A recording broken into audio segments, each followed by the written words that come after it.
Okay, boys and girls, welcome to the second episode of All But Live from the Purple House. Among my late-night science projects, a show emerged, the one you're about to hear. My merry band of Central Iowa collaborators and I will be bringing you all but live recordings, recent music performances, field recordings captured in the wild. All are fresh and being heard by you for the very first time. Also expect to hear interviews with the performers, along with insights, outsides, guest announcers, important public service announcements, and lifestyle tips. My name is Ron C. Arson. I'm a proprietor and painter of purple and one of your hosts.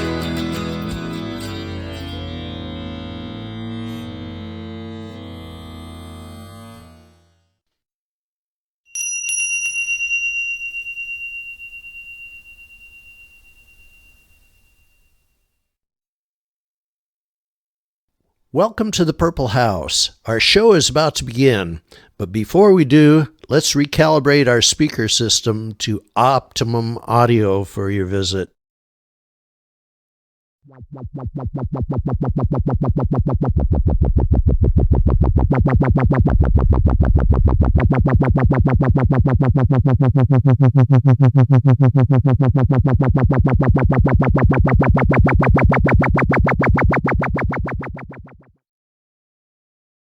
This successfully concludes the speaker calibration. Now let's roll with the podcast show. Here to give you a preview of what you will be hearing is Dennis Hart. This is Dennis Hart with a preview of the news in and around the Purple House. In this episode of All But Live from the Purple House, we talk with two musicians who recently dropped in. We catch up with singer-songwriter Erik Timmons, as well as with Neil Smith, a member of the band Sofa Kings, also known as Mother Dugan. Then we'll hear more about drums and drumming in a guitar town from Tony Stevens. So let's roll with the Purple House.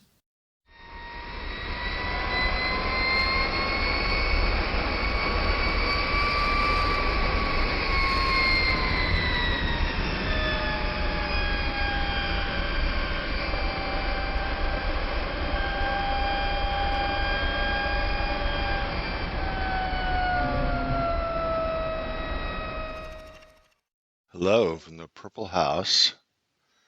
This is E. Oz, a frequent denizen of this place, and I came out of the woodwork to engage others who haunt these halls in conversations about music and art and whatever else comes to mind.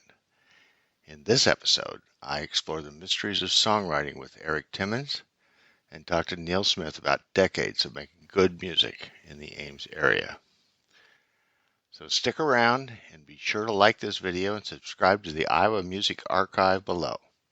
Check out the description and use See More to find links to the works of these two special people who have each helped in their own way to make the Purple House experience so special. Today we're interviewing Erik Timmons, and so let's start out with just a little bit of a background where you grew up and how you ended up in Central Iowa. Yeah, well, I'm from here. I'm from Ames, Okay. Born and raised in Ames, product of the Ames Community School District. Okay. All right. Through high school, and then went to Iowa State, and so I'm through and through an Ames person. Okay. All right. An Ames Even native. generational, because my grandfather taught at Iowa State, and both my parents went to Iowa State, so feel really connected to Ames and Right. to Iowa. Right. For sure. So when did you start getting interested in music and other arts? Both my parents play music at home. And my dad was a kind of folky guitar player. He had this old book of folk songs. All this stuff you'd hear from a Pete Seeger collection. And he used to sing those to me and my brothers, and I remember John Henry fondly, and my mom's plays piano, and so I think I always grew up with it, my earliest memory of like connecting with music was my dad had a Peter, Paul and Mary cassette tape, and I had a little Fisher Price tape recorder. And I remember listening to Leaving on a Jet Plane. I don't know how old I was, but it just moved me for some reason, and that's kind of always been, since then on, you know, music has, you know, been able to give me chills and, you know, sort of connect with me, or I with it. So when I actually physically started playing, I think I was about 14, somewhere in there, and I just picked up my dad's guitar, and he had a, you know, chord chart, and sort of learned some of the basic chords so I could play simple songs, and that was kind of the beginning about at 14. So I've been playing music ever since. So we have a song that had made its way to the Purple House here, called Paper Route. Yeah.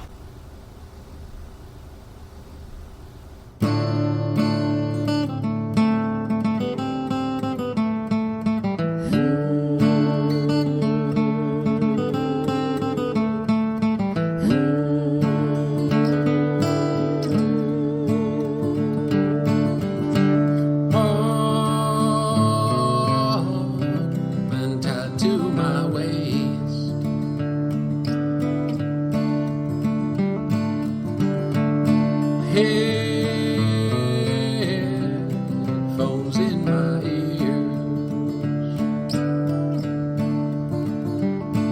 I'm jamming on my mixtape.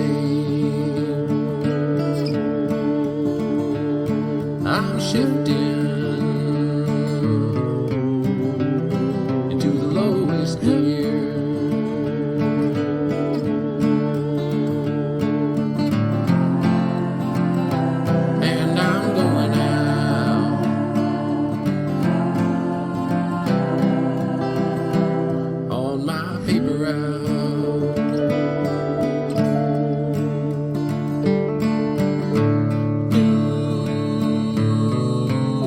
Newspapers on the front porch,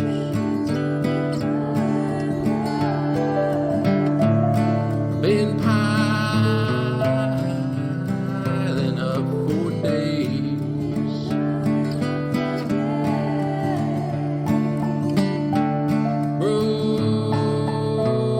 Broken glass on the back door,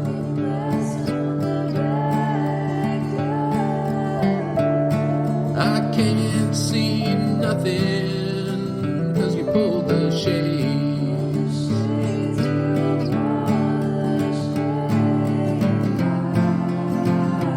And I'm going out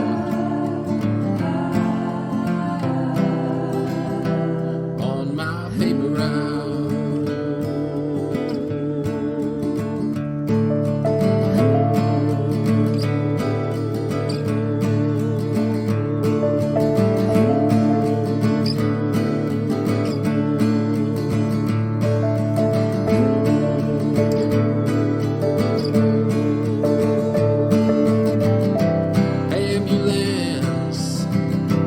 Ambulance in the drive,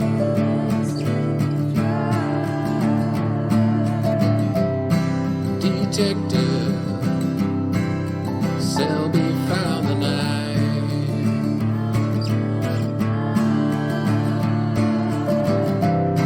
and blood on the walls inside.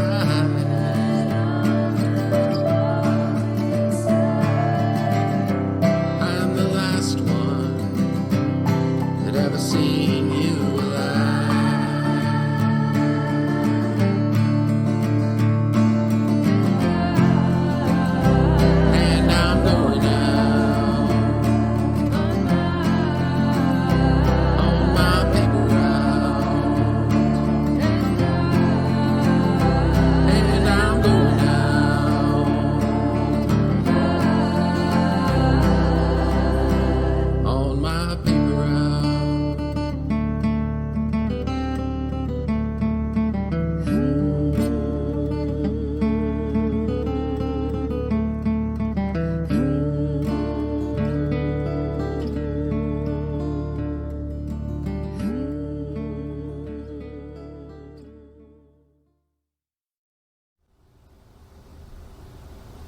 And that was a collaboration. Mm-hmm. And I was wondering if you could tell us a little bit about how that collaboration came together. Yeah, I mean, that was really, the collaborator is Diana Weishart, plays in the host country in Des Moines. She's a wonderful person, incredibly talented musician, songwriter. But I don't know her, I've never actually met her, So this was during the pandemic. I think, I was on social media and whatever, saw that she was a musician, and noticed at the top she said, "Hey, always down to collaborate," especially I think during the pandemic, where we're all various ways disconnected from our normal musical, get-togethers. So I reached out to her and said, I'd like to collaborate, and she said, sure. I sent her some of my songs that I'd tracked and recorded, and she was like, I'm getting what was the word? She said, I'm getting kind of a country noir vibe, I'm like, I love that, and I was like, I think the most country noir-ish, not that I would call it country, but the most noir might be Paper Out, this song of mine, and I sent her it, and I just sent her this thing. I actually just made it on GarageBand, at home, and she added some ideas and sent it right back in probably a couple days, I think, and I thought she nailed it, and I thought it was perfect, perfect additions to the song. So that was a really cool collaboration to be part of. And again, it was kind of during a time where quarantine was, it was before vaccinations happened. We were all kind of. I feel like as an audience member myself, what has always been the most moving, the most memorable, anyways, experiences have been that you go on a bit of a journey. Whatever the time is that you've committed to that performance or whatever, whether you just pop in for a song or a whole night with an artist, I'd like to walk out thinking, well, we went somewhere, and we went from here to there, and we didn't just spin around in circles, that would be the goal when I go see an artist. And so to me, it would be the goal to try and have that happen. But it's also not just about a supposed audience, it's also about me personally wanting to feel like what songs, if I'm playing 10 minutes or an hour, what's the collection of songs that I would want to play to take me on the journey that I would like to go on, and I do consider those things and put the thought into that, because that's what makes it worth it, for me to play publicly, is to have that chance to go on the journey. It's not the money, I think that's what all of us in Central Iowa share. Yeah. Not the money. Yeah. So, when you're a singer-songwriter, at least. Yeah. When you're trying to do art that is original or has, it feels like, well, what makes it worth it? You can already get rid of the idea that it's going to be financially beneficial. And in most cases, you can get rid of the idea that it's even going to be like, in any kind of way popular, because a lot of times you find yourself singing for an audience that's not very engaged, or at least I do, and so but I still put in the thought to the what I'd like, the journey I'd like to go on, and if anybody's up for that, jumping on for a song or even a bar, even the chorus before you head out the door and get on to your other things, it's sort of like hop on, because I'm just gonna ride it right until the to the end. So. All right, well, I'd like to thank you for sitting down for a conversation here at the Purple House. You can catch Erik's music on Bandcamp and SoundCloud, and he did a YouTube video on the Modest Basement Studio channel from Brett Brickmeyer. And any other places where your music's up and around? No. Well, not that I know of.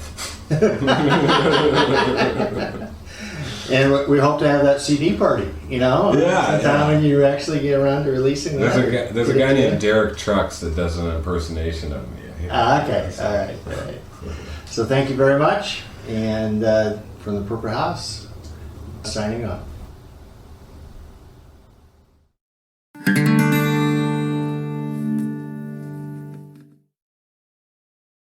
Now for a music lesson to further our educational mission for you boys and girls visiting the Purple House. If you happen to run across a piano, here's the theme from Jaws. And I'll bet you thought music was hard.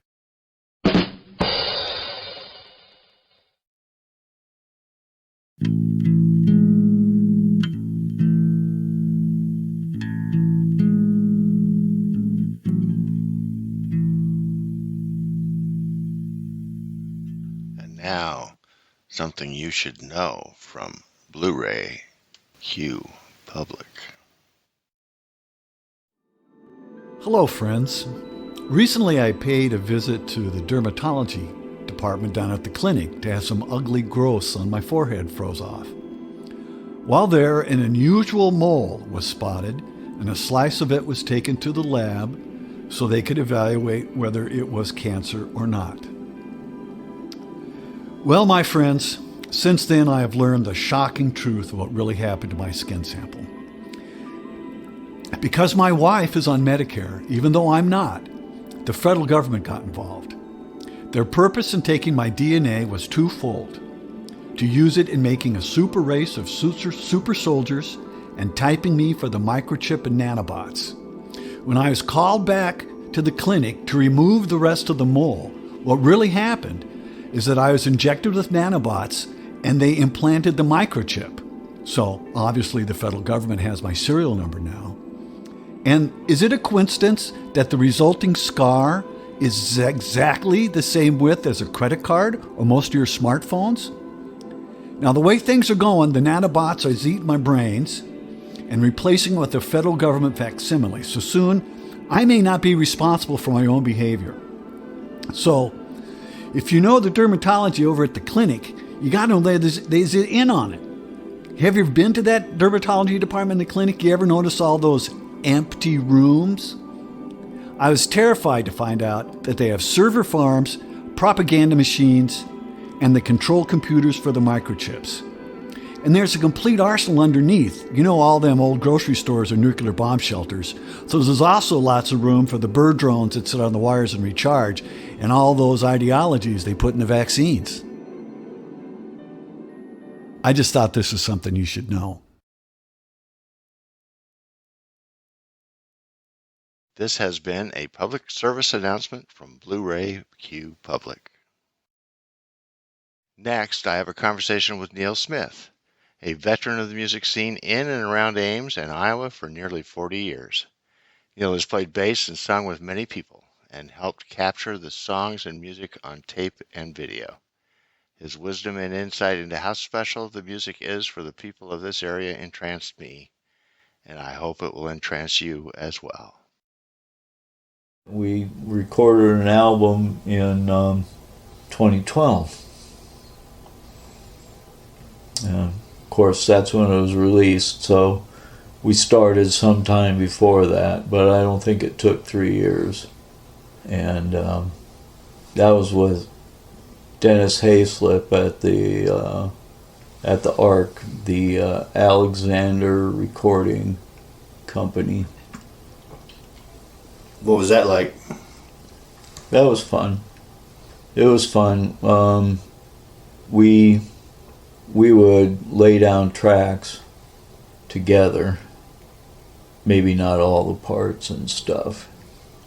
And Dennis was really good at keeping everything, separate. The guy knows what he's doing. Anyway, and then we would go back and, redo as we needed to and stuff like that. And after the initial sessions, and we got what I would call the spine of the tune down, basically the drums and the rhythm guitar and stuff were solid, then we could all go back in on our own and stuff. And I think Larry did all his recording at his own house, and I went in there and redid bass lines and was down there when the guys were redoing their vocals and stuff like that. And that was spent quite a few evenings doing that. And the coolest thing was when we recorded The Outlaw. It's a great song. Yeah, Bill Morrison, The Outlaw. The song was took him, I think he says, 20 years in the making. First time we ever played it was at the barn, and that was a cool experience. But when we recorded it, we were all together in the great room, and we recorded live, everyone. And we did it several times, several starts, several stops. But we finally got through it, and it seemed like a fairly decent take. And Dennis goes, "Okay, guys, let's just one more time, okay? Just for the fun of it. Just play it for the fun of it." And so we did. And it was going really good. I remember we kept getting closer to the end, and I'm sitting here going, this is really good. And I swear I didn't breathe for the last minute of that song. Till the last note rang, died off. Nobody made a sound afterwards until it was all over. Dennis goes, "That was great, guys. It's a good thing you did it because that other take sucked."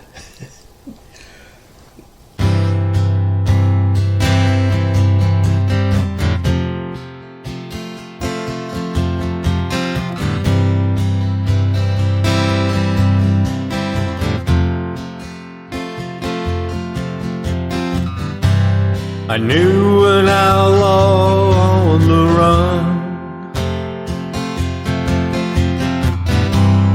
with his sights on the setting sun. All he had was this old gun. His faith don't work for everyone.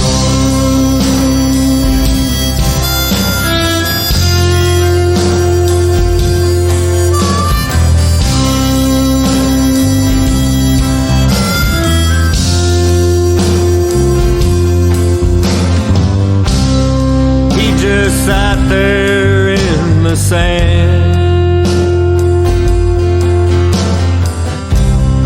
with that gun in his hand. He said he once was an honest man, but this is not the promised land.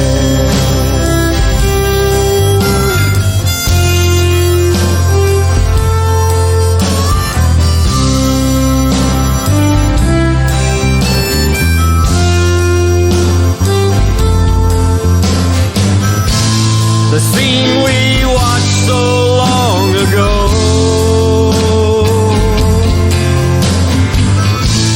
when heaven opened up its door. We never even knew his name, but all are bound to this fate.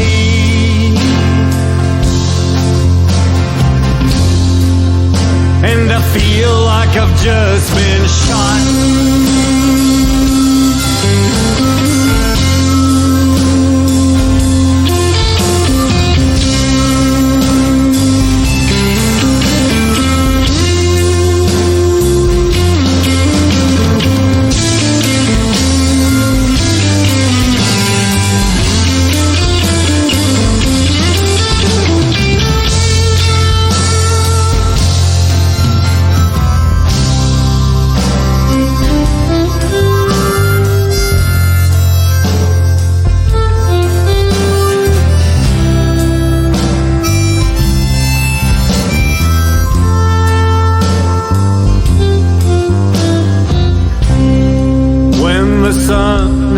Gone down,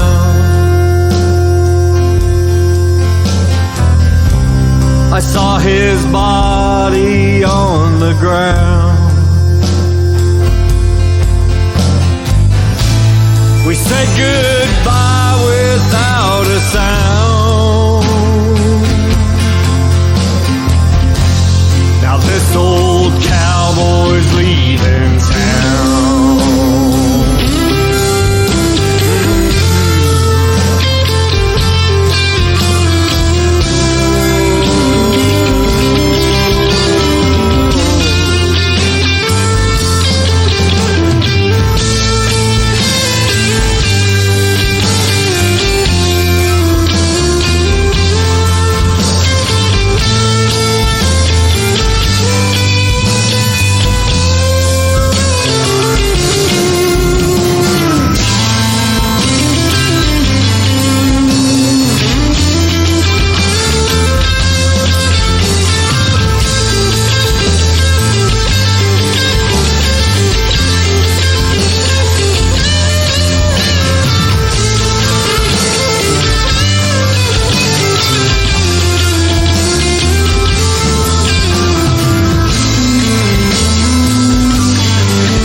I still, every time I listen to it, I go, that was just so cool to be a part of that. Of course, we didn't want to record it as, no one wanted to do it as Sofa Kings. And so Bill came up with the name Mother Dugan. And that came about because we had been playing in Mother's Pub over on West Street, and Mother's Pub in an earlier day was Dugan's Deli. That was a special place. Mm-hmm. So Sofa Kings became Mother Dugan. And when we went out and I Googled Sofa Kings, and I got so many hits. Here I thought that was such a unique name. And I find like a dozen bands out there called Sofa Kings. I Googled Mother Dugan. I got one hit on some church orphanage in New York. So Mother Dugan it was. It was a really good album, and we didn't do anything with it. We really didn't. We had a release party. A few got sold. You know, we were all way past the point of pursuing a living, playing music. It's not a healthy business. Well, so 81, 82, start playing. Been a while you've been playing. Yeah, it goes from one band to the other, and pretty quick you played with all these people and others have left, and then you come across each other again for one reason or another, and you play together again in a different form with other people, and pretty quick you get a dozen people or more that have played with mutual musicians. Maybe not all of you together all the time, but then you pull together something like Ed and Friends, where you get a mix of everyone that's played together through one way or another. It's like, well, you and Bill never played in a band together. You and Del never played in a band together. Right. I played in a band with you. Larry's played in a band with everybody. I gotta tell you, I think basically he's been the nucleus. Can you think of anyone else you No. could? No. Since cavemen, the community has made music together. So, I mean, some musicians tend to group together and play parties and gatherings, and and that's the heartbeat of music in an area. And it's everywhere. Every area has that. It's a constantly moving scene, but it's very deep and rich.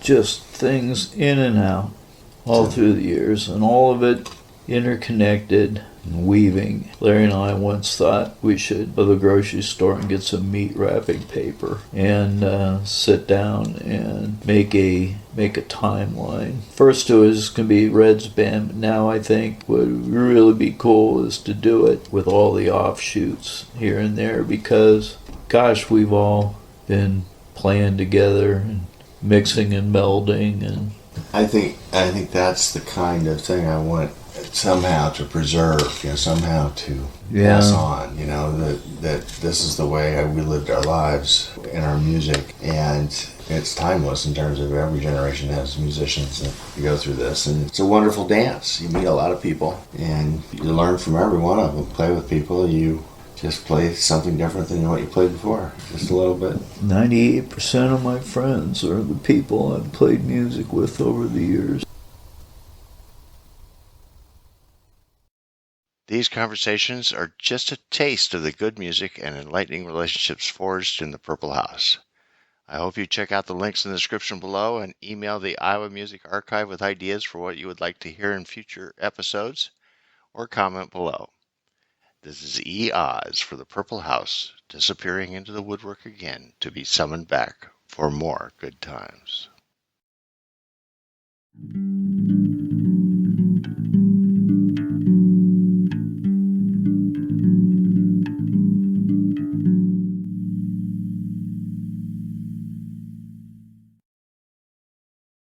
From the mists of early mankind to today, the rhythm of our lives serves as a foundation for keeping things together, especially when chaos could overtake us.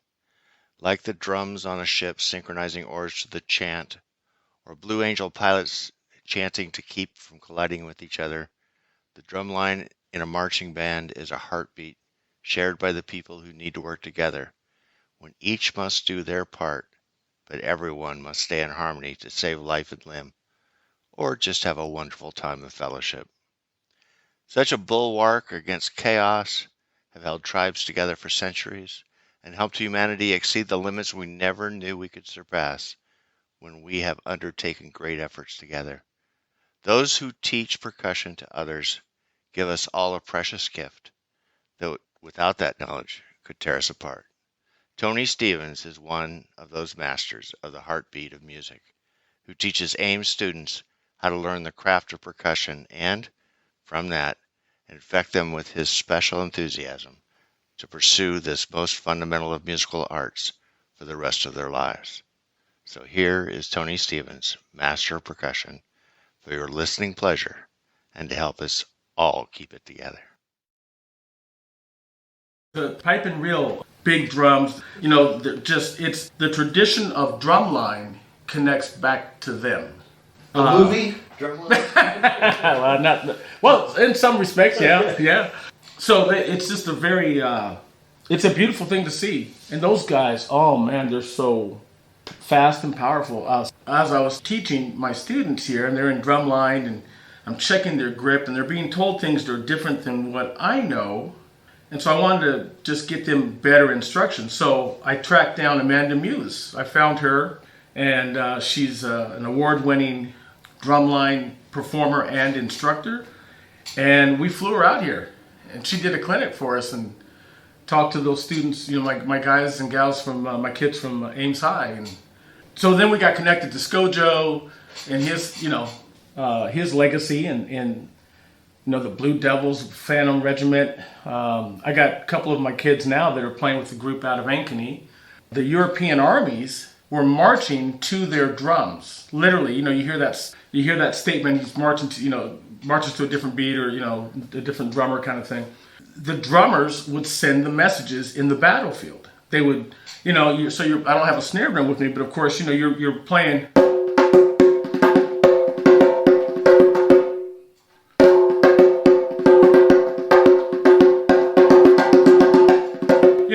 After a while, the whole army, and then you're marching along, and the whole thing is just a rhythm, and it actually puts you into a state of meditation. You just you're there, and you just keep stepping. And of course, they didn't fly to their battlefields; they had to walk. So those drummers were instrumental in getting that army moved. And then they would change their cadence based on the commandments that were coming from the generals. They could tell this part of the regiment to flank. They could tell, retreat, whatever. And so the drum was right there in the center of it. Things going on too, but the drum was one of the easiest ways to communicate because it's so loud. In fact, if you look at the book from George Lawrence Stone, which is a classic. You won't find a professional drummer who hasn't seen or used this book. It's called Stick Control. And I think the first printing of that book was in 1930-something, 35 maybe. And on the cover, you have what looks like a colonial drummer with a field drum. It's because most of the original drum set players in the United States, because the drum set instrument, the instrument known as the drum set, the trap set, is really, it came into use in early 1900s. And so it was called the trap set because of all the stuff they carried around on it and with it. But most of those drummers had learned to play in drum lines, drill. And in fact, some of them had, gotten it directly from Civil War drummers. And so there it is on the cover. He put that on there, this colonial drummer, because that's what they knew best. And so he writes this book, which later gets interpreted for drum set, but it's written for snare and for drumline. And that history is, that recent to us here in America.